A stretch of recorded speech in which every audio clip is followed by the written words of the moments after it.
साथियों नमस्कार, स्वागत है आपके अपने YouTube channel A to Z technique में। साथियों, मुख्यमंत्री माननीय भूपेश बघेल जी के द्वारा विधानसभा के बजट सत्र में की गई नई पेंशन NPS की जगह पुरानी पेंशन की घोषणा को अब वित्त विभाग के द्वारा अमली जामा पहनाया जा रहा है।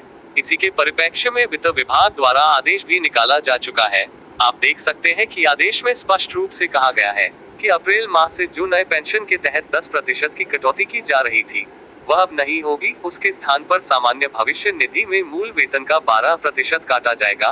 तो इस तरह से हम देख सकते हैं, राज्य के कर्मचारियों की लंबे समय से की जा रही मांग पुराने पेंशन को पूर्ण करने की प्रक्रिया चल पड़ी है।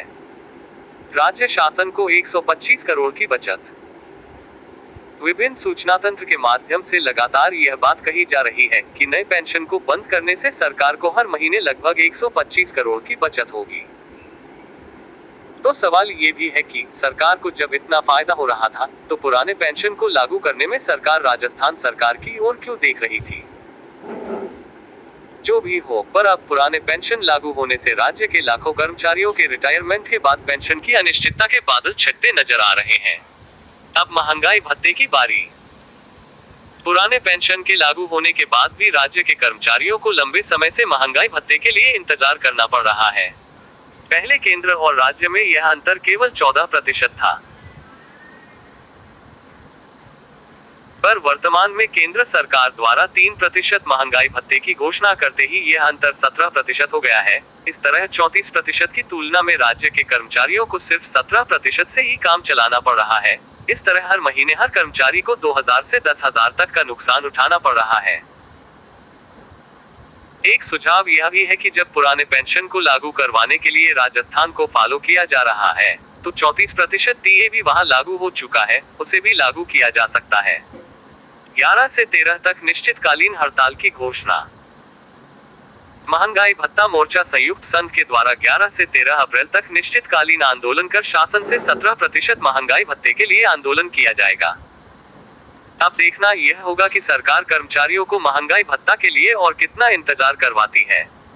7वें वेतनमान के अनुसार गृह भाड़ा भत्ता देने की मांग। संयुक्त मोर्चा द्वारा शासन से 7वें वेतनमान के अनुसार गृह भाड़ा भत्ता देने हेतु भी मांग की जा रही है। वर्तमान में जो गृह भाड़ा भत्ता दिया जा रहा है वह 6वें वेतनमान के अनुरूप दिया जा रहा है, जबकि वर्तमान में महंगाई को देखते हुए यह गृह भाड़ा भत्ता अत्यंत ही कम है। अब देखना होगा सरकार इन दोनों मांगों पर कब तक विचार करती है। नए पेंशन के 125 करोड़ बचत को महंगाई भत्ते के लिए कर सकती है घोषणा।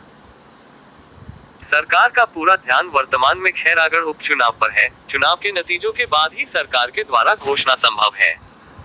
सूत्रों की माने तो सरकार 17% पूरा महंगाई भत्ता देने के पक्ष में नहीं है।